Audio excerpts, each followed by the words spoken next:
That's the same one? So here's the hint that might tell you whether it's yours or not. It is a software and a manual that's kept on this, and it's for something called Black Magic Design. I mean, don't read anything into it. That's just the title, Black Magic Design. So now you may be ashamed to claim it, but it's yours. So I'll put it here, and then maybe someone will claim. All right, so this is the chance for our, we've had question and answers. So we're here to give such answers as we can, and we have a number of questions. People on the panel here today are Linda Oliveira, who is the current president of the Australian section and has been past vice president, international vice president here at Adyar. We have Vic Hao Chin, who is a past president of the Philippines section and also the editor and compiler of the chronological Mahatma letters and other publications. So we're here to try and do the best that we can to answer such questions as you have. We have a couple of relatively challenging questions in here, so we're going to have to, those are the ones I will give to Vic and to Linda. All right, so during this convention, there has been occasional reference to global warming and climate change. How does this looming crisis, which will affect life on Earth for generations to come, inform the work of the Theosophical Society and its members? So the question relates to global conditions that are impending. What is the effect upon the work that we have to do in the Theosophical Society? Any thoughts? To the right or to the left? Well, perhaps when we consider that Theosophy has at its very heart unity, what the Theosophical Society has to offer is perennially relevant to the human condition in all its aspects. Unity cannot be stressed strongly enough, and if we can show to people that there are practical ways of living which can help to honour the unity which is behind all life, and therefore also honour our planet, then we will be helping in a particular way to help address this issue of climate change. People can see this happening very strongly in different countries. But I think it is important for us as individuals and for people to who come into contact with the Theosophical Society to be made aware that they can make practical decisions in their lives and in their general way of looking at the world, which can impact not only the way in which they live, but therefore also those lives around them as well. Vic, any thoughts? I think this is a universal problem that all must face, not just members of the TS, but everybody here on Earth. And I think the Theosophical Society, in one way or another, should be somehow involved in helping making this world a better place physically. In the Philippines, we have organized a separate foundation called Green Earth Foundation for this purpose. And we published or reprinted a book called Help Save the Earth. And it is addressed to this issue of global warming as well as other issues connected with making this world a better place. Just to add to what's been said, I would say that probably if in fact all indications are correct, a certain degree of the impending difficulties at this late stage may be unavoidable. That being the case, it does seem that one of the things that the theosophical teachings particularly offer is this idea of self-responsibility, so that in any given situation there are always choices that we have the capacity to make. We have examples of theosophists, or even people who have become theosophists while they were imprisoned. And in that particular condition, which tends to be one of the most negative of conditions that you can find yourself in, you have people who in that setting are able to bring a lighted sort of presence. So I think it works on two levels. Obviously, anyone who embraces this idea that there's one life has to commit to sustaining that one life. So on that level, we do all that we can. On other levels, part of the practice of theosophy is attuning ourselves to this deeper presence or this higher self that can have very positive effects no matter what the outward circumstances are. So we do what we can. Can I add something? Please, of course. I'd just like to add something. There is an international theosophy science group that publishes a quarterly newsletter called Researches Relevant to Theosophy. And if you send your email to the website, you will receive it for free quarterly. It contains news and researches on this, and to make us become familiar with these issues and perhaps what we can do. The website is called, what is it, Jacques? Theosophy? theoscience.org. theoscience.org. Then you can subscribe from there and you'll receive quarterly issues of this publication. The TS has a strong connection to the written word and to books. This has served us well, but perhaps only connected to seekers who gravitate to this medium. As we seek to grow and connect with young and old, to connect them to the ageless wisdom, trying to condense it, what efforts can be done to have a wider reach and approachability to the wealth of wisdom that's available. And then examples are given: YouTube, Facebook, website, online forums. So the historical connection that we have with the written word and with, I think, the spoken word also in books is being suggested as only one medium of approach to the seekers.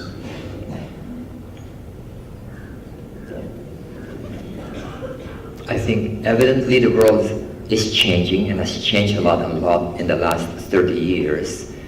And I fully agree that we must adapt our ways of communication through new means, and the internet has been the major game changer.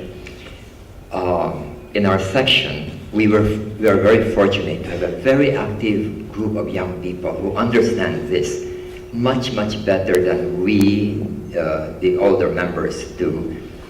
And they have created avenues through Facebook, Messenger, Viber, and so on in order to reach out. And then we are beginning to see how this possibility has opened up new dimensions of reaching the public. And I would encourage all our sections to do so. And ask your young people to start something. Maybe it will work, maybe it will not, but most probably it will work, and it will do more effective work in reaching out, not only to young people, but also even to those who are older, who are connected to the internet. And it just needs some of the older people to help guide them so that they don't cross invisible borders. But we think that when they are grounded in theosophy, they'll not cross those invisible borders where they go into weird things. But I think it's something very important for our lodges and sections to do, because in many countries, the membership of the TS is declining because the membership is almost all above middle age, and that's not a very good thing for the TS in the future. it does seem that at the outset of this theosophical movement, back in the days when it was founded, the people who were involved at that time were very far-seeing and very wise in their approaches. And so at that time, of course, books and the written word in a physical manner was the best way to reach the largest audience of people. And so that was the approach. Obviously, things change over time, and other opportunities present themselves. So I think, as Vic was saying, that's one of the things that we do have to continually avail ourselves of, and allow for those who have some depth of knowledge to come forward and to share their resources. Here at Adyar, we have had a redesign of we had no website. Well, we had a dormant website for a while, but then we had a very good design, and of course, now that's been 3 years ago, and 3 years in internet terms is something like at least a manvantara. So now we're having to redesign that. But there's a constant flow of new means that become available, and we shouldn't be frightened of trying to reach people where we find them. Yes, I don't have a great deal to add. Perhaps what we need to find is some kind of a middle way, because many members still appreciate very greatly the value of books. Book study groups within the Theosophical Society can be richly rewarding for people. At the same time, the world has changed enormously, and I think that every section really needs to not just have a website, but find meaningful ways of using social media as well. And as has been suggested, younger members can become very engaged in this kind of thing. If we don't speak to the world using current methods of communication, then our voice as a society will become even smaller in a world with a further growing population. So we need to be very, very mindful of these things, and I think at the same time preserve and nurture the beautiful body of literature that we have.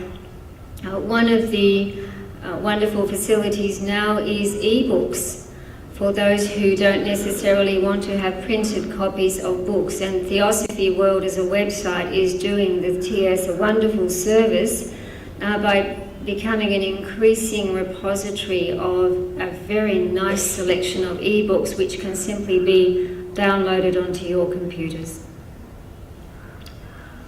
What is that, John? Theosophy World. Pardon me. Theosophy.world. Those of you who have access to your computers who haven't looked into it, by all means you should. It is a wealth of resources of all different types. Theosophy.world.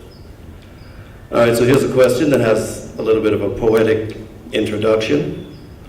Adyar, the heart of the Theosophical Society, seems today to be beating to the tune of comfort, glitter, and superficiality.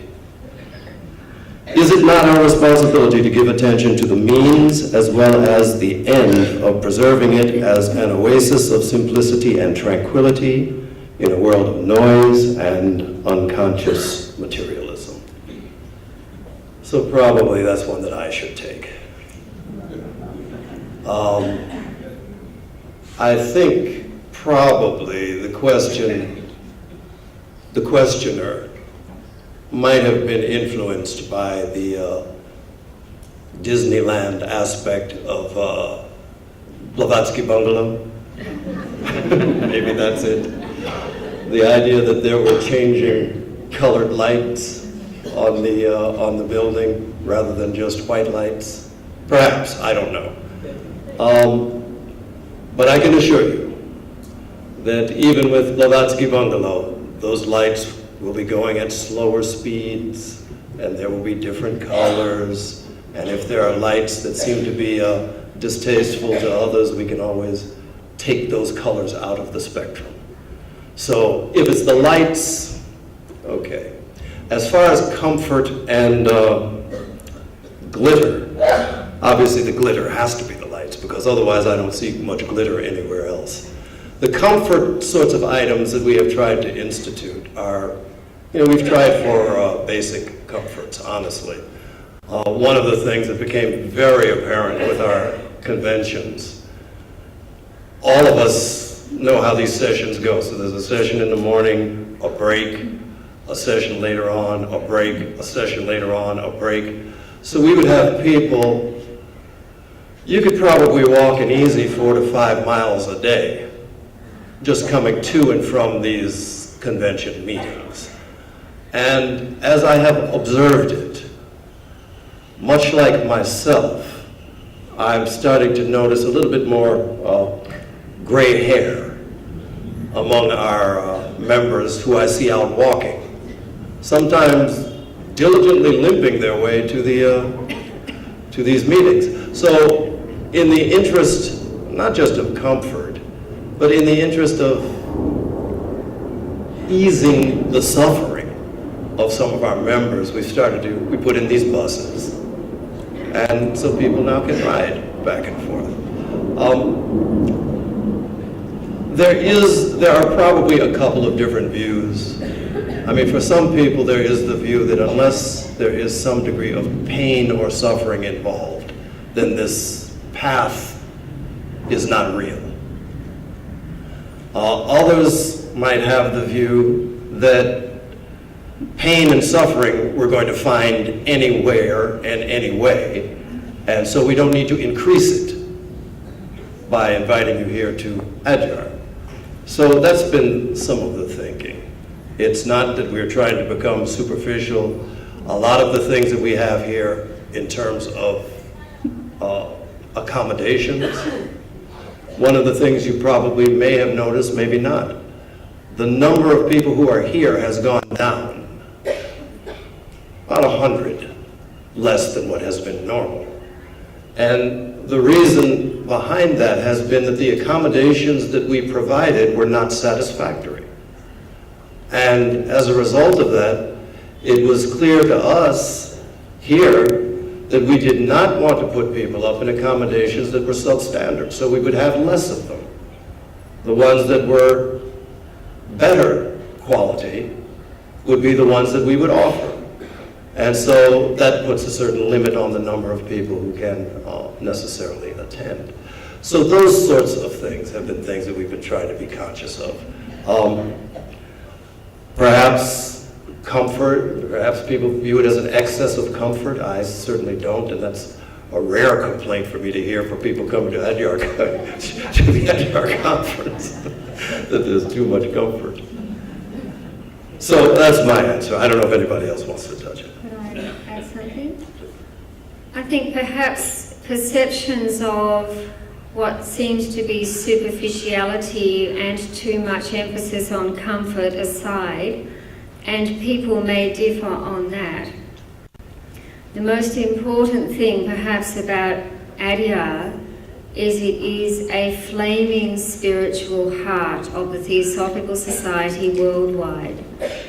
And I imagine that many people here during this convention feel that very much. One can be very invigorated and inspired by the beautiful energies here and take them back around the world for the work. So there is the form side, there are decisions made to improve certain buildings and perhaps in the process make things more comfortable for people. And there's also that consciousness which is somehow seems to be eternal, which is that inner heart of Adyar. That is there, that is very real, and that is also something which I think will not be changed in any way because of external changes on the compound here. I should also say that when a lot of these structures here that we are in the process of renovating, that actually falls into the next question as well. when those things were erected, for instance, Leadbeater Chambers was put up by, that was during Annie Besant's time. And she was quite a visionary and quite a person of her time. That particular building, it was the first concrete and reinforced concrete building of that type in all of India that was put up. It was on the cutting edge of technology of the time, and that's sort of the inheritance of what we have received. In a certain sense, we have been given something, and I think unless it is treated properly on our part, that's a little bit disrespectful to those who have given it to us. And so I think it is our responsibility, where you have been given something that is beautiful, to not allow it to become ugly, at a minimum. And so that's a point of view. Everyone doesn't have to share that, but I think it's, to my point of view, if we don't minimally maintain, if not improve, what has been given to us, then I don't think we're treating our inheritance properly. Respected panel, please comment on your perspective about the renovations at Adyar and their usefulness for the future of the TS. I think I said a little something, maybe. No? No, he shook it off. That's the same question. It's the same. Well, yes, it's simply a question of, I think we need to look after things. In our homes, I presume that we look after the objects around us, that we look after our homes, our houses. Similarly, this international home of the Theosophical Society, I believe, needs to be maintained well, and we have particular expertise at this time which is helping us to do some very thorough renovations. I think that Blavatsky Bungalow is an outstanding jewel and an example of how something can be very well looked after and restored and preserved. I think by looking after the buildings here on this compound as well as possible, we are indeed honouring this as the heart of the Theosophical Society, both spiritually and physically. I suppose that a principle would be simply functionality. In other words, we're here to attend a convention. We want to have accommodations which would not be too inconvenient, and we don't have to be superficial, glittery, or what, but functional. I remember two people whom I knew who came for the first time here. On the first evening, actually at Leadbeater's chamber, they were quite horrified at what they experienced, and they left and stayed in a hotel outside. So we hope that we could avoid those kinds of experiences. So the minimum necessities, I think, should be attended to. We don't have to be too expensive or too, the designs need not be too excessive, but we should make it a comfortable place to be in as we do our work here in the TS. And just because I have a certain hand in bringing that sort of thing about, I can assure you that we will not make it too comfortable for you. So, have no fear. There are few members of the Theosophical Society in the world. Why not attract to the Theosophical Society? What is the reason for that? Please give suggestion for that. So the idea, I think, is that there are few members. The membership in the Theosophical Society worldwide is a few, and why don't we attract more people to it? And what's the reason?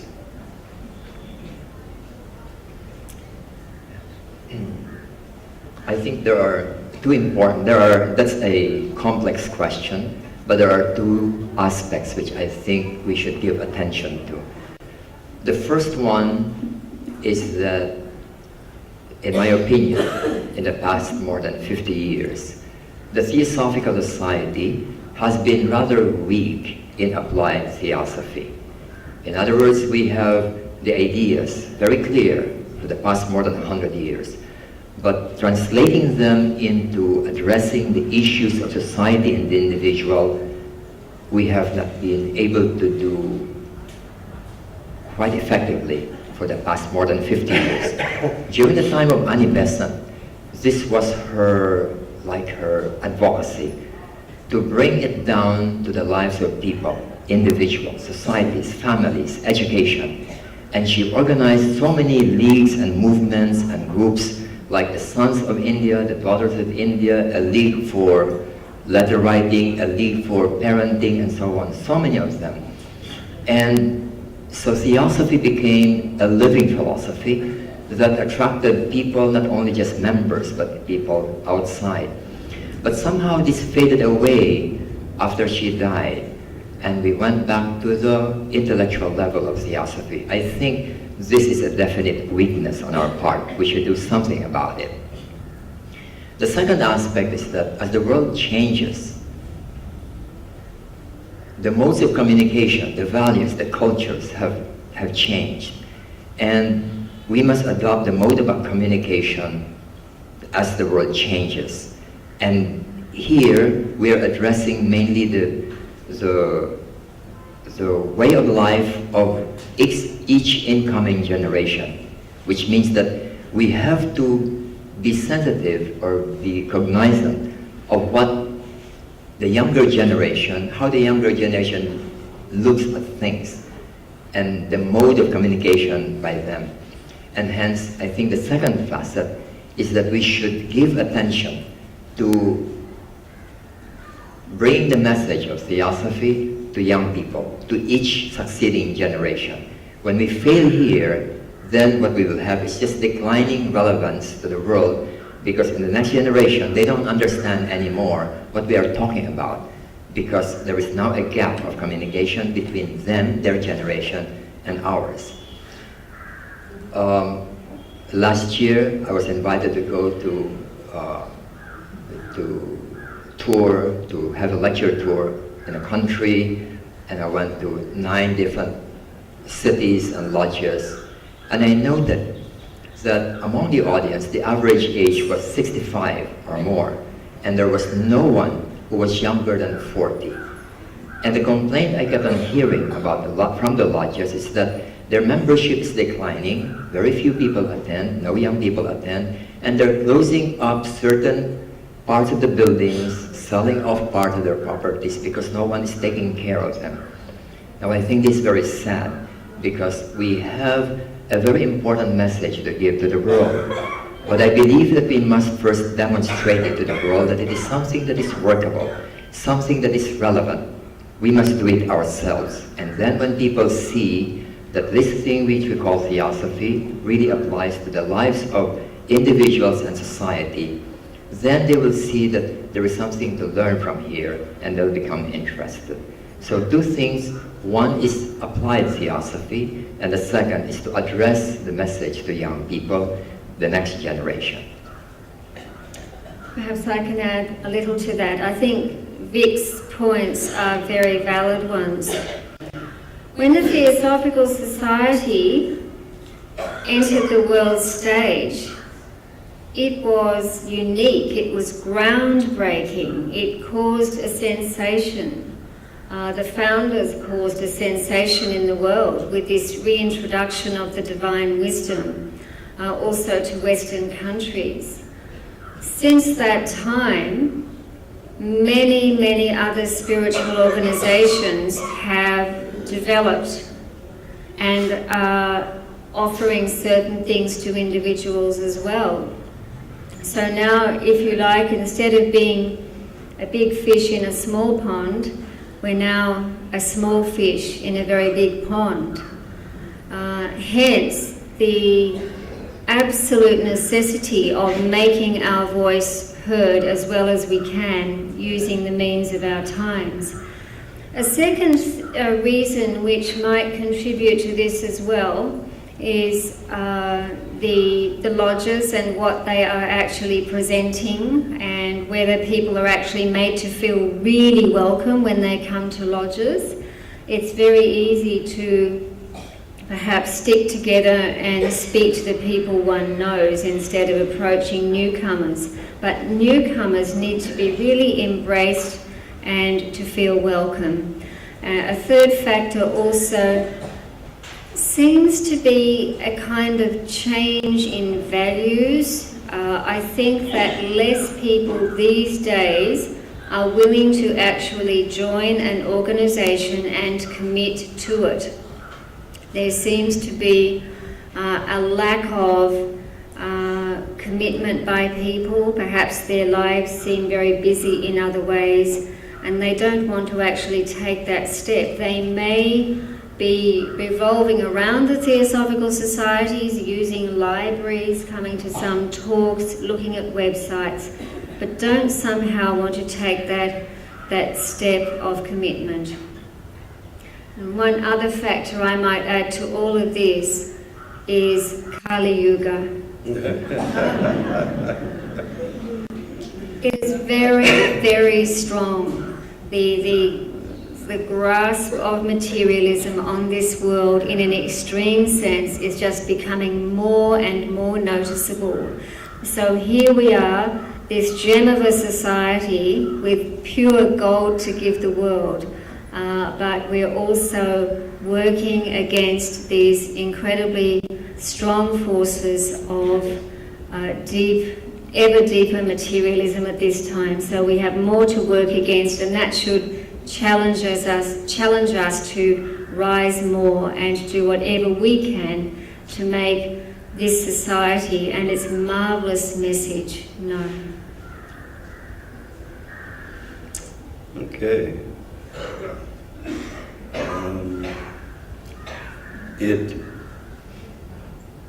This question relates to the timing for the actual convention, the dates. So the suggestion here is that the dates from the 25th to the 25th of December to the 31st of December are more convenient instead of the 31st to the 5th of January. So please think about timings of the convention. It is better to change the convention timings instead of the 31st to the 5th, better to change it to the 25th of December to the 31st. And that is because these are days in which they are holidays for the, here in India. And one of the things that I do understand is that as a result of it being a holiday season, that also having it not begin on the 25th of December influences the ability of younger students to come during this time. And so that's something that is a very real issue. One of the things that, the dates were changed, and I think you know, this was about 4 or 5 years ago, about 4 years ago. The dates were changed from December 25th to December 31st. Our convention has to take, our General Council meeting has to take place before the end of the year. So it has to take place before we reach January 1st. That's just a technical detail. But for 125 years, the convention had been held on December 25th. Now, December 25th, perhaps in India, is another day on the calendar. But for anybody who's coming from any country in the Western world, Europe, America, Latin America, Australia, New Zealand, all of those, which were more Christian-focused countries. 25th of December is Christmas Day. And I don't think the import of that carries, unless that's something that is a celebration you're familiar with. Certainly in the United States, I know that Christmas Day is probably the main day that you can say that families get together.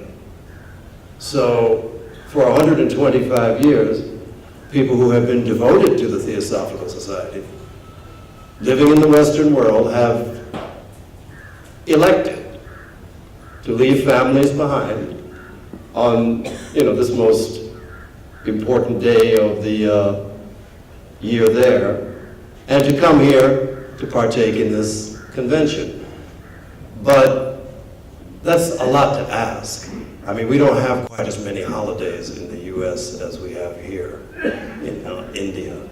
And so to walk away from family gatherings at that time was something that it was thought would be well to shift.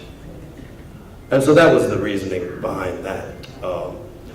It was a difficult choice also because we do know that there's a holiday period that takes place during that time here in India. So that's the reasoning behind it.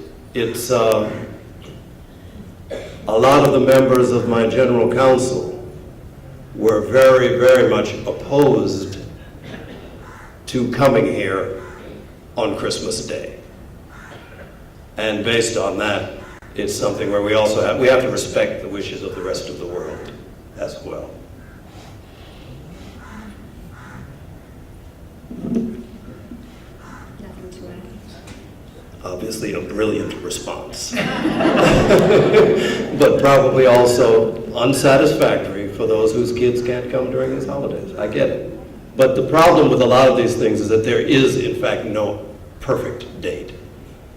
And so we did the one date for 125 years. Let's do this one let's try for another 20, say, and see how that works. Then we can come back and talk about it. That's a joke, by the way. All right. Actually, this is the exact same question. So it's not, that thought is out there. Dear brothers, can we set apart one day during the convention exclusively for the study and understanding of J. Krishnamurti's teachings? So set aside a day during the course of the convention to focus on Krishnamurti's teachings. Any thoughts? Well, I guess this also relates to the nature of the Theosophical Society, which in my understanding at least does not give undue prominence to any one teacher or teachings. We are an inquiry-based society. We embrace different writings, different teachers, different perspectives.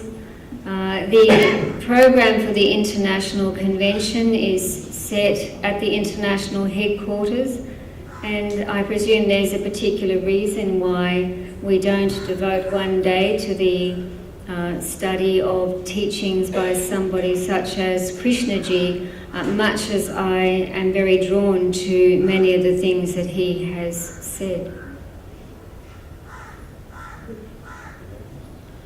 Well, I suppose that topics along the teachings of Krishnamurti can be included. Whether it's going to be one day or every year, probably that's another issue. But that I would personally go for encouraging more and more members of the TS to study the teachings of Krishnamurti.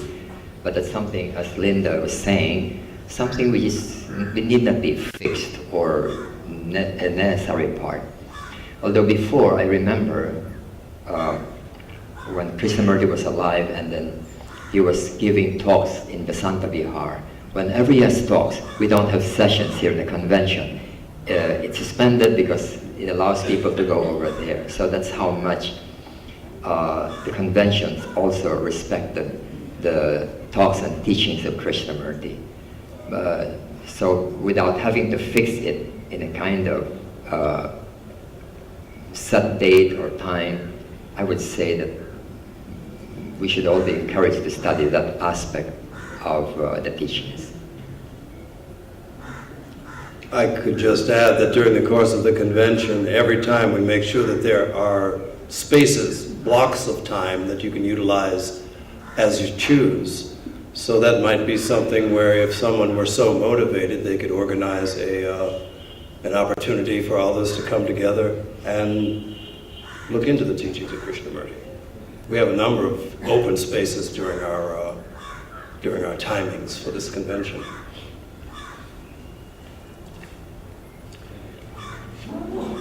Why does human evolution appear to proceed so slowly? There's a few questions here. Wait. Why does human evolution appear to proceed so slowly? What are the less tangible aspects of our work? Have the masters stopped communicating with the TS and its members? How can we bring beauty into our lives? So of those 4 questions, take your pick.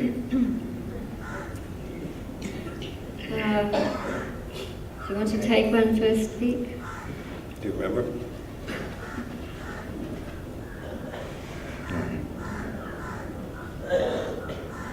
On the second question about what are the less tangible aspects of our work,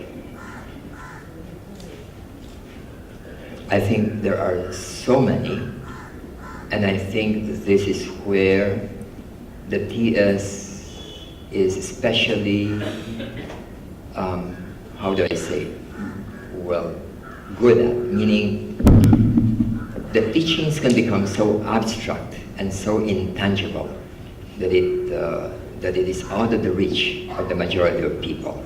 But we have a very strong body of literature and teachings on this. We need not discuss about what those are. Just go to the secret doctrine, and I think you'll appreciate these less tangible things in our teachings.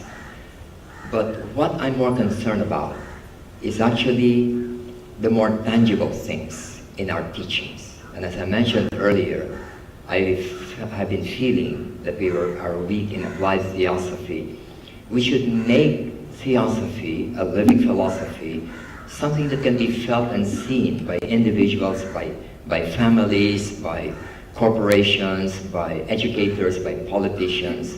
And here, I think we should devote more time to this, to the more tangible things, because the intangible things are already there, very strong, and it is the ground of our work in the Theosophical Society.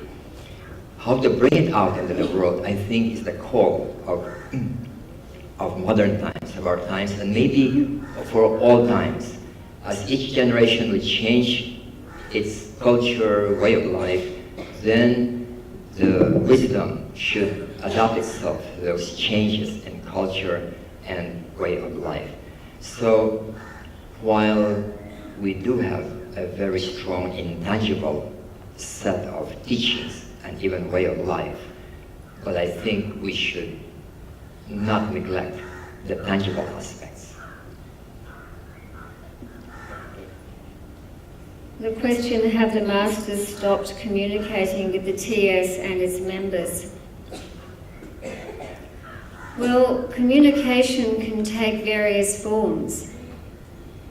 It is well known that holy ones wrote letters to individual members of the society in years gone by. Perhaps they are still writing to some individuals, but those individuals don't want to say anything.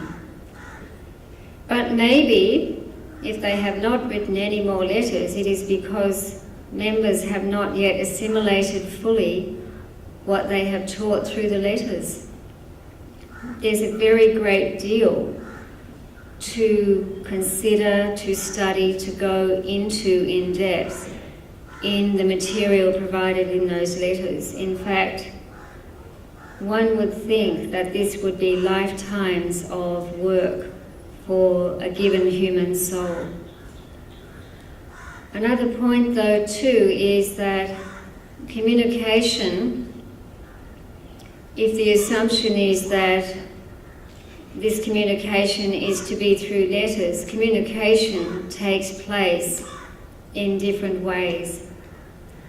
And I think part of the work of the holy ones is to throw out elevating influences which may be caught up by higher minds and made into something really purposeful and useful.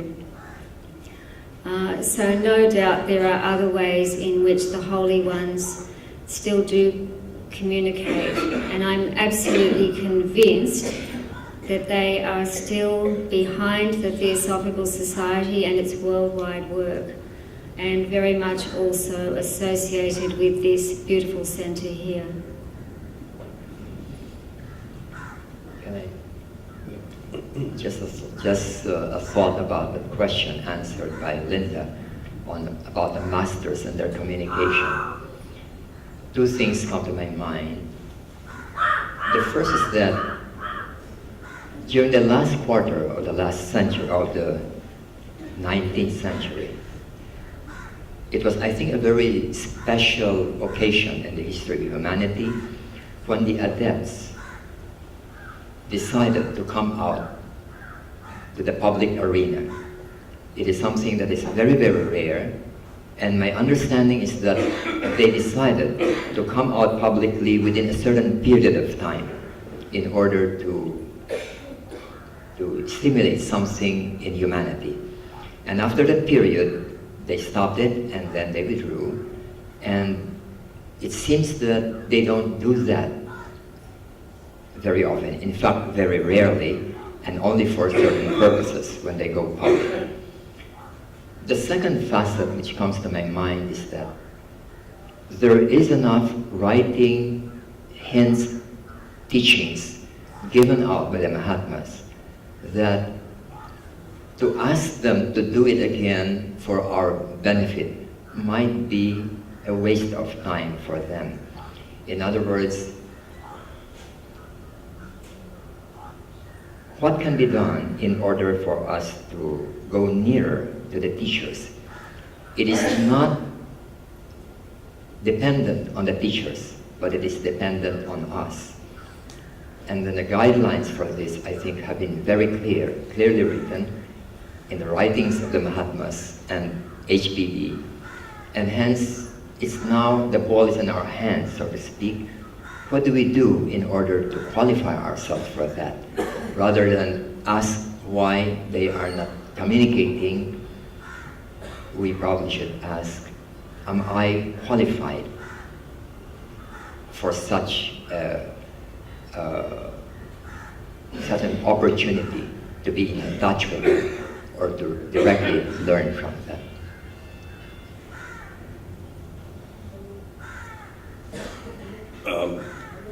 Can we make an attempt to approach the cash-rich multinational corporate houses, both in India and abroad, seeking donations with an earnest appeal in our development works planned in the next decade?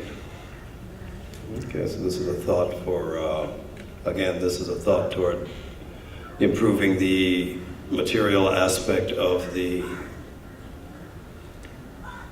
campus here. One of the things that it does seem is true is that whatever sort of activity that we engage in, whether it be renovation or whether it be the work that we're doing now in opening a new school, which is focused on a theosophical education, that the resources required Seem to be attracted. That seems to be the way it is. I know during Annie Besant's time, she was such a person that at the end of every year, she insisted that everything be spent and then start fresh from the new year.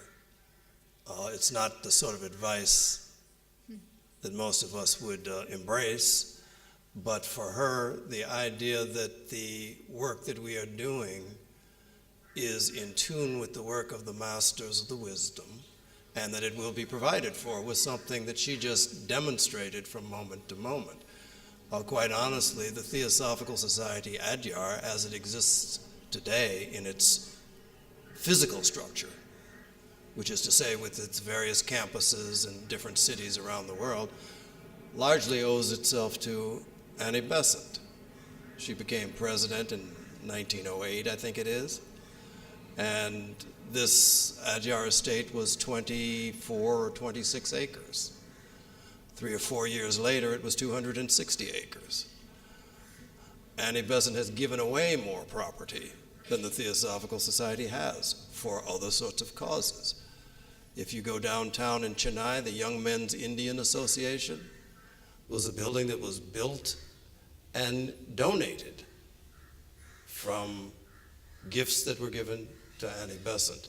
So the idea is that yes, all around the world there are people whose particular dharma, whose particular life pattern is not the study of theosophy or the involvement in the work of the Theosophical Society, but who value that work and find ways to give resources toward that. And so that's something that I would expect to continue. The only time it would cease to happen is when we cease to be true to the mission that we have been established for.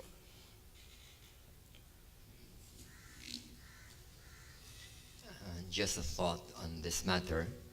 In more than 30 years of working on theosophical projects, I have realized,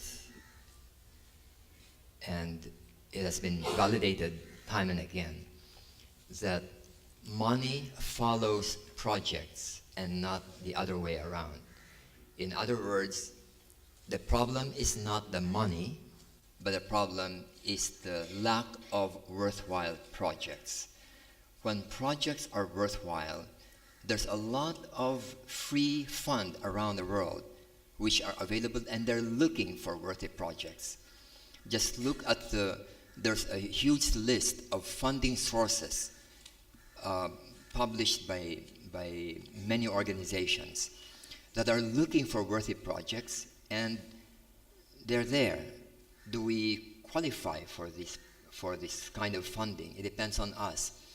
And there have been many projects I've seen in the theosophical world, which when started in a very humble way, but very worthwhile, people come forward in order to donate not only money, but also their time, their resources, their expertise. And hence I think we should be more concerned about, do we have worthwhile projects? If we do, I'm almost sure that the funding will come.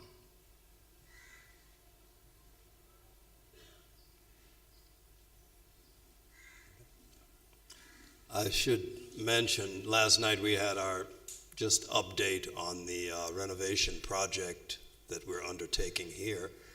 And before could get down off of the stage, people had come forward to offer another $25,000 US toward that project. So it's not a question of the inaccessibility or unavailability of resources. Resources are everywhere. But we have to create the conditions that allow for the flow of those resources. And then, all the rest, we're okay. But we just have to be able to focus on what it is that we came here. What is the mission of the Theosophical Society?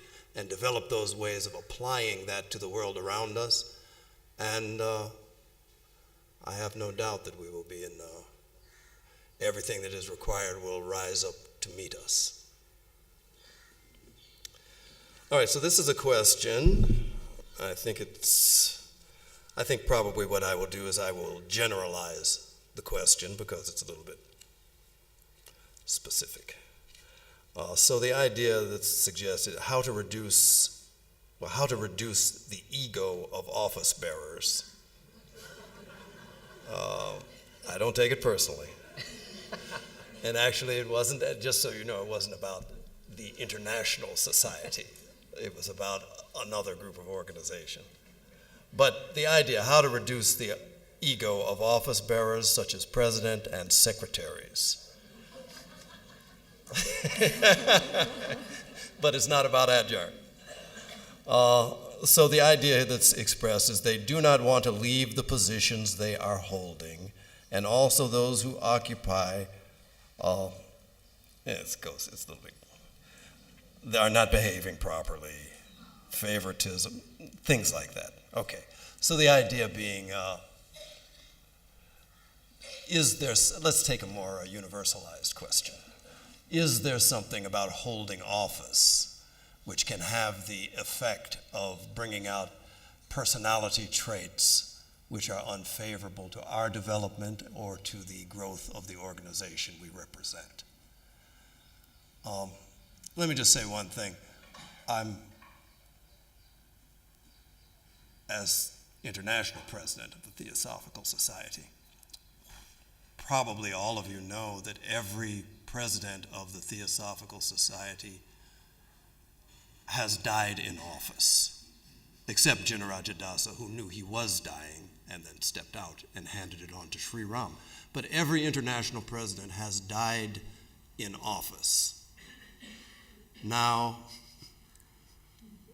imagine my feeling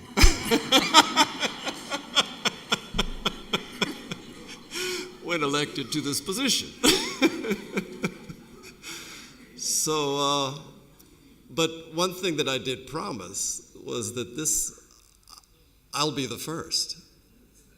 And part of the justification for that is this. In talking with my general counsel, I wanted to have the rules changed for the Theosophical Society because it allows for a person to maintain an office. It's a 7-year term for the president, but you can run for as many 7-year terms as you choose. And I do believe that every president who has ever held this position has had it in their mind and has had it in their heart that when the time came that they weren't as effective due to age or due to conditions, that they would step aside. They would know. But one of the signs that the time has come is that you no longer recognize that the time has come. That's the sign. And so I threatened my general counsel. My mother is 100 years old. My father, if it wasn't for a sudden stroke, he died at 92. Everybody in my family lives a long, long time. So in talking with my general counsel, I said, now here's your choice. Count on me to know when I can step aside, or put in some term limits so that I'm not just wandering around the office asking, who am I, and making decisions on behalf of the Theosophical Society. It's a position, all of these positions are positions that are the substantial responsibility, but the responsibility is to the members, to the organization, to the mission. And it's something that requires not just wisdom, but it requires energy. And, you know, I would not have thought this when I was younger, but I do find that your energy levels have a tendency to diminish as time goes on. Did somebody say yes? So these are things that you have to take into account. This is a vibrant organization, has always been. So you have to always provide for vibrant leadership. And I think that to say that there will be periodic changes in that is an expression of the confidence that the people, the members of this society, are doing the necessary work to assume such levels of responsibility. And to demand that there be periodic changes also demands that there be attention to those membership and a succession. And so I think that that's speaking for the international society, but I think it's also true at the levels of our federations. To hold on to an office for 20, 30 years, probably at a certain point, you should let go and allow for somebody else to come in.